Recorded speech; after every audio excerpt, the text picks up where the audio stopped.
Mon atier, botalelanga, Congo température, ya maman Rosette la fleur, Nadambu. Caleb, yo eloko sali vraiment papa, so yo zo continuer ka boye.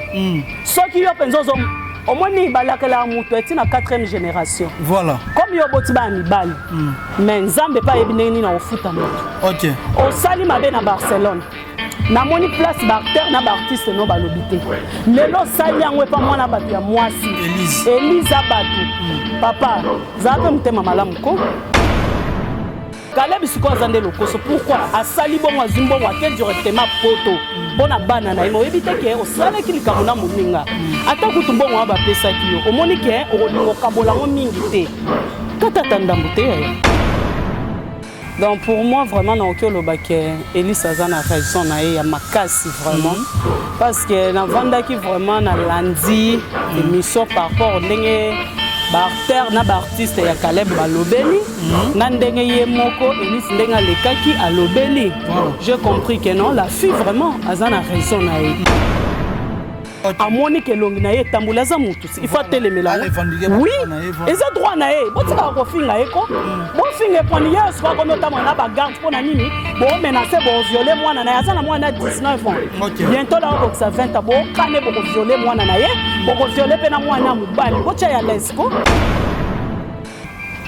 Ma Thérèse oya ana linga ko mingi bolinga nanu boyebi nanu muzindo alikambute façon ba solo la epena Caleb oyeba kité aza mutu soki ezalaki yo peut-être bolinga pe ofunda kaka susu explication et ko sala ke Caleb aye ko tindela ye ba papier ya contrat otala ba papier ya contrat oya monaki eza lokola ba papier duplicateur ba ke ba betika ba saisi ba ye nango eza peza na signe moko contrat te.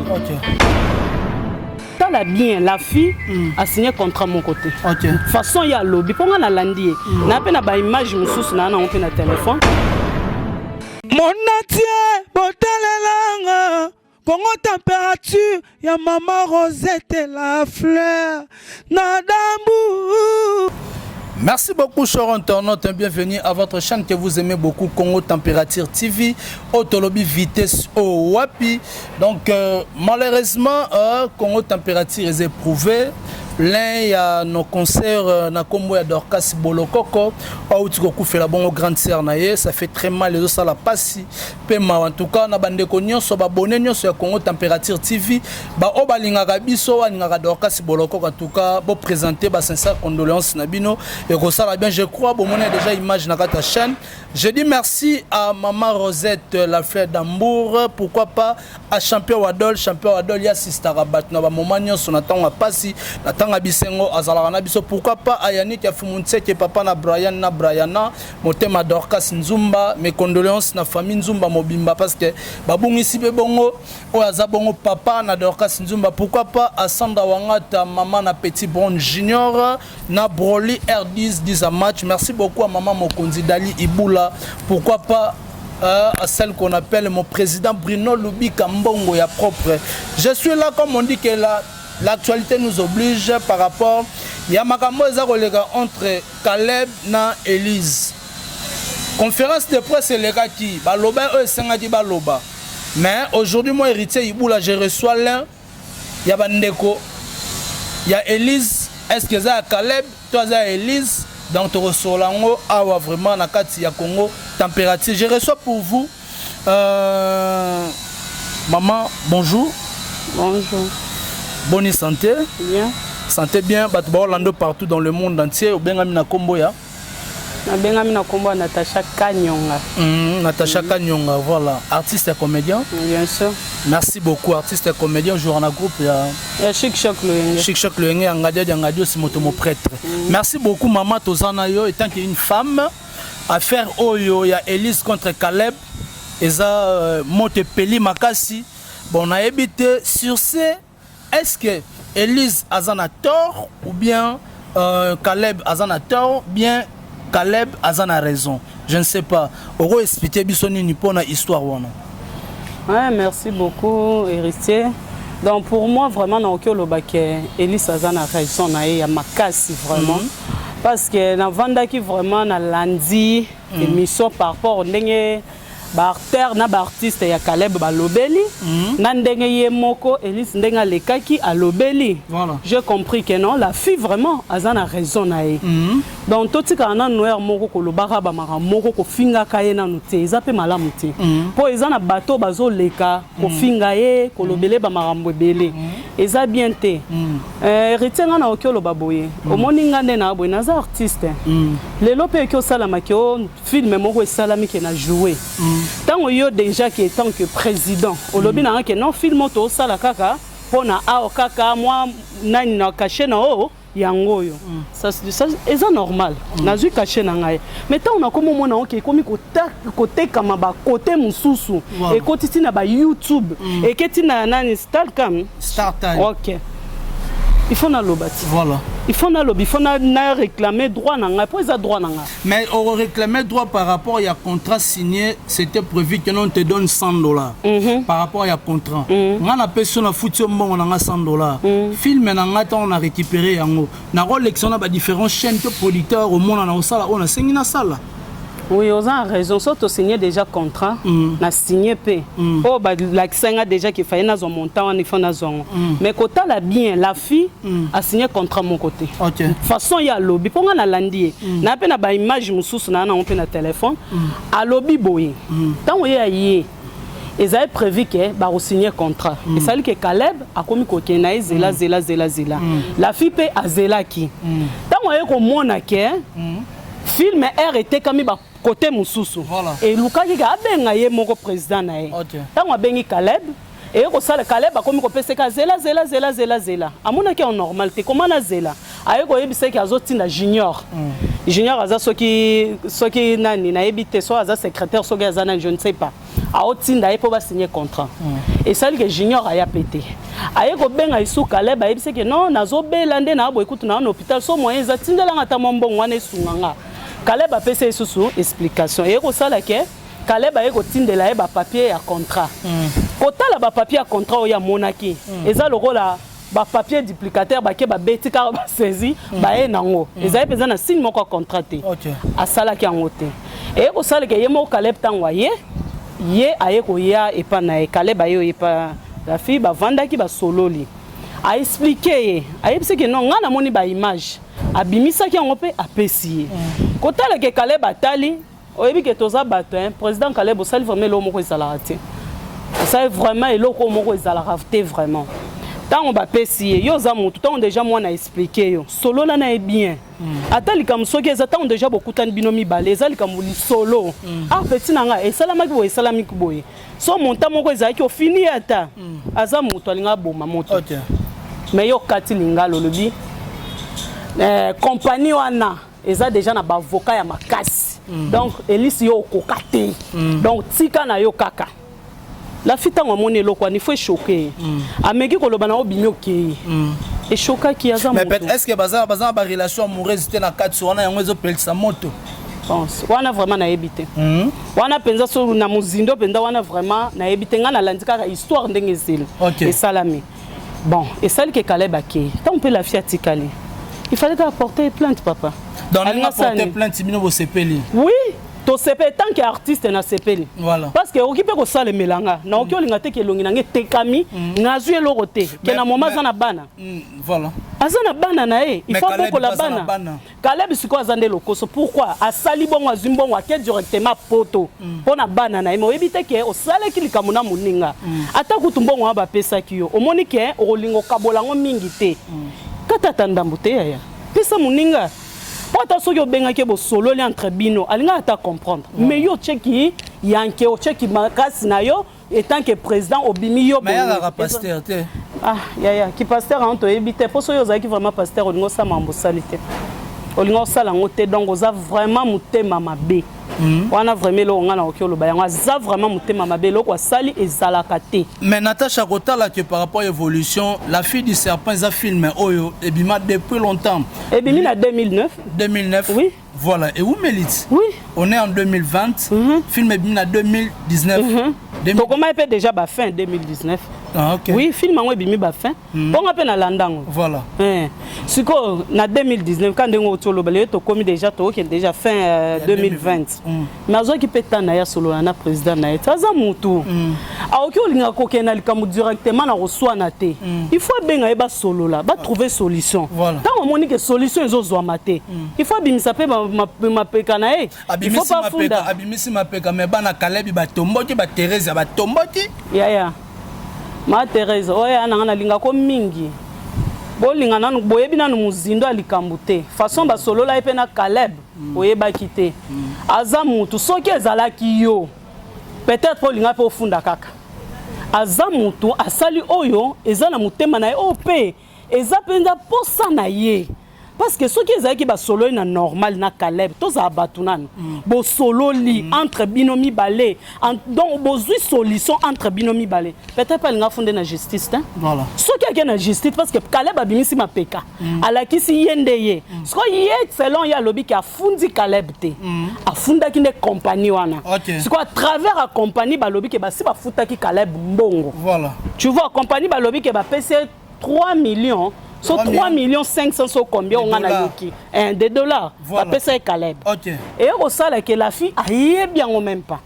A lobi atikali ko mona ni mbongo te ye ba pesa ye lo côté. Voilà. Et au sata wa moni yango afundi ne société. Société pe ba moni moyen te ba bengi Caleb. Caleb atikala ko yate. Soko Caleb atikala ko yate ko tala bana ne so ba tomboki to moni ba Irsil Pechanga ba tomboki to moni ba Irsil aza mona ya président Sukari to moni sikoyo Thérèse bana Caleb Thérèse lobi ke non Elise Route nenga zawana atikala ko yebana te Thérèse leki na succès banda lelo ti lobby abe Elise ozano eloko te so yebana mutaya na Elise na Sinark eza Lewis. OK, héritier. Ngana okyo baboué. Ngana artiste. Na yeba epete. Oyeba nante. Te na yeba Elise te. Ngana yeba na film mona ke pas Marie-Hélène. Si je me trompe pas. Na yebi ka wuté pas Marie-Hélène. Place nga pe na mona ka na film mais ya banzonzing vraiment non na mona été lokuta mabe. Mais ko finga po ni neza droit na ekarati. To matato kita. Ata bobo ki okote la président na bino so na lobi ke na kota na mususu mozindo mais kota fongola mama fongola internet na bino salaki fongola basi bafundi ezambala liboso te quand même fongola to leka ba utaki ofunda yao makamka ya mbongo oyo a doublé ka mbongo so $12,000 si je me trompe pas ya Barcelone ali mbongo wana bolobeli te na mona pe muto aleka na émission pa kote la Caleb te muto akota te mais pourquoi kako ya film onde bolinga ko finga mwana batu ko bebi sa réputation peut-être après Elise aza pemba le dit non ya pembe ndesene aza na ndenge nae mutu na mutu ana ndenge nae mutu na mutu ayebi ndenge sala vie nae mutu na mutu ayebi vie privée nae théâtre boko na ba kisi on a fille de chance on a boye héritier au moins so to bika to landa ba kiso penza ya pasi mutu na mutu ayebi nini azwaka vie nae mutu na mutu ayebi nini nani succès na ekendaka mutu na mutu ana succès na e mais nga vraiment loka na hotelemela eza président Caleb osali mabe Julien vient nanga parler penza ya ndako penza Julien mais so totali ba vie mususu ba acteur na e ba menaka ko tala ye moko président a likolo mais abanda na batwana kala pona nini escroquerie azo escroquer batu mingi pour les escroquer Caleb azo escroquer pour kotala likambo sali wana escroquer mwana batu mbongo donc ba peso so 3 millions quelqu'un yozo lié boni boyeko boni boy Caleb toza nan pe batuti voilà poni ko tungsa mwana molimo mutuka boye mwana batu ape na bana zape na foyer na ye toza bato sali mabe makasi oyebi nga na vanda mbali nga bengi nga ya lobi eloko nga na landi so penza bino penza ba acteur ba artiste bozala ka boye eza mabe Caleb ba sali eloko moko ezala calculer États-Unis Patrick Kituta na peso bamboto na motema na Patrick Kituta donc alandi ngo de A Z abenga lobi nanga poani fiona na mona ite mais elo Caleb basali non il fallait qu'à fio apporter plainte mais c'est quoi affaire ya Barcelone to mona Théo Thérèse lobi c'est là qu'on a auto loba non yo Maman Thérèse, on a l'élan fort. Mais, il y a Barcelone, na Yokate. Voilà. Ni Ursil Péchanga. Ni Nani, comment il s'appelle, Junior. Non, na Monate. Ok. Il y a Barcelone, na Yoka Moutoua Lekate pour défendre Caleb. Mais pourquoi Kakoy? Pourquoi tu as bien la relation morote na Monango? Bazani qui m'a kangoté. Et ça qui a béni ça qui est pour jouer film. Film, on peut payer ça bon et belé tout le bagage. Et puis ça qui est bon. Pour payer ça qui est âme na ényonso, énergie na ényonso pour tourner film. Tu comprends ni quoi escoquer? Ah bon payer bon ko? Basani. Ba payer bon. Caleb a payé. Oui, soit Caleb a payé. Compagnon il fait payer. Pour na yo qui est compagnon le lobby qui va payer so 2 millions, je ne sais pas. Non qui va lobby qui va 4 il faut payer 2 millions. Te ba 4 va payer 200 000. 200 000. Et bon 200 000 pour na penza na ozona ngate. 200 000 maman. Bino ba artiste. Caleb a dit combien? Caleb a dit ba sel sabino ba film ba nzonzi ba pe no ba 50. Yo ozo kateke au monde le kwanga. Na na yebana na ngate. Nga penza na ona yebana na ngate.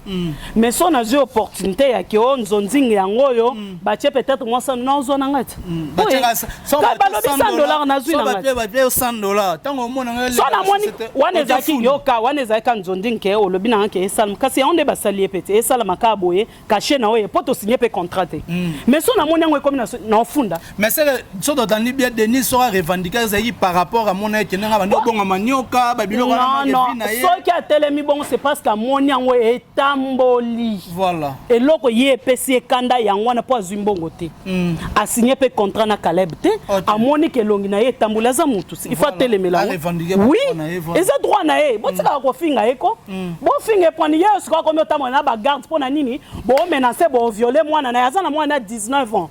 Bientôt là ko ça 20 ans bo kane bo violer moi na ye. Bo violer pe na moi na mubali. Bo tia ya lesko. Ba violer moi na mubali. Oui, makamba loba.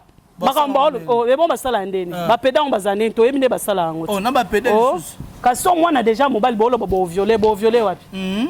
To za batu. OK, to leka. Oh, maman ça les alate. Caleb yo eloko sali vraiment papa so yo zo continuer ka boyer. So ki yo penzo zo au moins ni balakela muto eti na 4e génération. Voilà. Comme yo boti ba mibali. Mais nzambe pa yebineni na ofuta muto. OK. O sali mabe na Barcelone. Na moni place barter na artiste no balobité. Lelo sali yango pa mwana batu ya mwasi. Elise Batu. Papa, zape mutema malamu ko? Caleb za mutema malamu. Po o nga na yo ki penza lokuta mabe héritier na vandi penza na internet. Po il fallait tout ça non émission te papa. Na raisonner avant ya koloba. So na bosa internet ebisa ko elo moko. Otuna ngo lobi nanga Natasha yo za pour nani? Et mon ebisa ko na ozana pour président Caleb. Na ebite so na se tromper. Mais tant on a ko vanda na taliba image na tande batu ba loba. Non, la fille a raison na. OK. Aza vraiment na 1000 raisons na ye. Aza na 1000 raisons na ye. Oui. OK. Mais otala ba Thérèse lelo ba côté la Caleb so bamba longa na sinat ba longa pe ka pona makama mbongo. Mais oui, toye bien opé. Voilà. Thérèse alongwaka. Selon ande na yoka lisolo, il paraît so ba bebanaka na mbongo. Yezaka ya nzonzi moko boy. Voilà. Et ça là que président Caleb a futa bango bambongo na bango tendenge sengelaki. Ya onde pesaka ekanda et créer pe ko swana. O ça là que Thérèse alongwaka na ye. Mais tant on a yo mona ke makambo mbongo Thérèse penza telemeli yango boye. Aboina Elise, Elise azel lokote. Fingi Elise azel lokote. Malgré ebanité ma ebani na film o euto bima. La fille du serpent. Ayebani presque beti hein lokuta mabe hein. Monde entier mobimba so ba lobi penza ke film o betité lokuta. Film o penza sali penza. Peut-être pe kolekana yo. Kolekana na Teresa. Film o beti penza kolekana Teresa na bango nyonso. Na banani. Na Ersil ko ebona obanga na. Na leo na mutoki na bango. Voilà. Oh. Non, le bandel kamwe sengeli. Botika okote na président Caleb, ta sali le kamwe ezala raté. OK. Asali comme na pesa bino respect ba ya na ngai peshanga. Donc na linga ko mingi, mais so bokomi okota boye penze esa. Anese bango pe baza basi. Oui, boza pe basi, so lelo ba sali bino bongo. To ba sali bana na bino bongo, bino bo sepeli. Quand même tozonga na simati, héritier. OK, merci beaucoup. C'était là Congo température balobi vitesse oh puis merci na cadre kitoko la couronne balobi so lingoli ya ngulu. Ngula fresh kana luputa awa yaka na la couronne na cadre kitoko Natasha to komi bongo vraiment na suke émission na biso pona mokola lelo na ebite na batu ba Holanda yo Caleb Holanda yo Elisa Holanda yo il faut landanga penze il faut que na balanda nga makazi voilà conseil ni no ko pesa na Caleb nga conseil non atika escroquerie oui il faut atika ngo président Caleb qui escroc penze qui non o mona munene oya wana eza munene bambongo mutoki ya bato mbongo yo zoliesa bana yo eza mbongo mutoki ya bato voilà donc côté wana vraiment président meka ko changer et mbongo na bango donc eloko osala vraiment soki penza ezaki na likambo esalamaki ke osala bongo wana toyebi te donc vie privée na bino biso toyebi yango te mais biso tooloba na likambo yo osali vraiment mabe luka ndeko na yo bosolo omoni ma mususu ya tokenda ba justice moko esala mabe héritier toyebani nde toyebani boye tozoni peut-être mo problème moko moke héritier tomeka osolola entre nous tobongisi biso mibale ozomona tokoyokana peka parce que toa bandeko po eloko ya boye kotala ndenge ezokende boza déjà bandeko famille déjà mais tant bokomi déjà mambo ya justice vraiment esa mabe mais wana so meminga déjà na justice obominga mais pona ndeko na yo Elise azolanda yo oko compatir na yo comment bon elonga na olobaka keza bo Elise ozandeko langa mwasi président Caleb azandeko na yo aza papa aza frère aza nyonso façon pour m'aimer liango moko kenda pe nanu mabe na ozana on a raison parce que aluka ipe ko solola na ye mais epesi mobulu au moins tant les gens même déjà mutu na justice eza lokolo bomiye donc tubie likonga donc on sali vraiment mabe il fallait nanu atako to abanda ko boya il fallait boyokana bo solola azaka papa mais ekufeli nango te nayebika ke singa fani ebenda na fa ebenda na mekata na te mais soki Elise kendaka ezali par rapport moni balobi soto ke ko soit dans l'imméable esimbité photo ke bazuzi bakata makambo siti yango eloko ya salit asali ne mabete ozo soutenir Elise oui ndenge soutien kanga na nzoto ozo soutenir oh mais yango pe kanga na nzoto OK merci beaucoup c'était là Natacha Kanyonga l'artiste comédien na ebité ba remerciement na pona banani bato bazolanda yo dans le pena bolimbisa mpona obwaka na bato ebelete OK na pesika mbote na mon oncle Nicolas Kanyonga na kati ya Belgique donc wana penza place apemelaka kwa na pesi Patrick Ituta na kati ya États-Unis na ville à New York wana penza mutema nanga kwa wana papa bana akomi bien OK merci beaucoup na yebe loko lingo lobela wana komi na bien déjà samedi et sala bien donc ngati 19 na kimbolo héritier boni boyeko papa donc famille nanga mobimba famille Kanyonga mobimba bisika nyonso bozali na bosani te 25 Kanyonga na kati ya Afrique du Sud na peso bambote famille nanga mobimba donc na bosani te belle famille nanga donc famille toute à mobimba donc ça maman Rosette la fleur de Gambo mbote maman na la fleur Rosette la fleur OK maman Rosette na okota muzindo te papa ko eleki maman Rosette na peso ka bambote bisiko zali donc nzamba pambola bino abatela bino chaîne moko kitoko donc masolo pe vanda kitoko donc na sepeli makasi héritier. OK merci c'était là votre humble serviteur héritier Ibula mwana ntsuka na bango nyonso ne na lobaka autrement dit babi muta chaka makelele ya kana ba droitier toujours na 2020 na travail toujours na droitier mais soko ye na zigzag chemin au moni yango pepo ba internet eza églisité to bangaka te mais to lobaka masolo o eza vrai. Je dis merci à maman Rosette la fleur de Gambo d'Ambour plutôt. Je dis merci à Champion Wadol de tout le temps de tous les jours, pourquoi pas à Patrick Akituta en direct de les États-Unis, je te salue. Je dis encore merci à Nicolas Kanyonga na kata Belgique. Pourquoi pas à mon ami de tout le temps de tous les jours Rifi Fongo Motema Sarah Maïka. Wana penza batu na ngai Sarah Maïka. Wana penza mutema na ngai. Merci à Yannick Afumuntsete papa na Brian, pourquoi pas à Sandra Wangata maman na Petit Bon Junior, R10 Broly R10 toujours président Bruno Lubika, mon propre DJ Fa, au lobby rendez-vous na Chetemba to Rosala wana et Rosala bien pourquoi pas à Mouzen na Sima caméra, Hervé Bossitampen et Tolomo ya Mobali et Fanda et Telema. Merci na cadre kitoko la couronne place au Ptoliera ngulu na Luputa soroye. On m'a pas déconfiné na poto soroye kin kokeno musikate. Ya na la couronne au lia ngulu fraîche. Na gâteau est bien ngando ezawa babi ngando peso ezawa Patrick Kituta babi ngando ezawa bientôt là na kati ya kin au moins la place oya okufela awa balobi la couronne ngando ezali okolia pe ngula kitoko donc ngula fraîche nena lobaka héritier ibula tomonani soki nzambe azongi nanu te play monatie botalelanga Congo température ya mama Rosette la fleur na dambu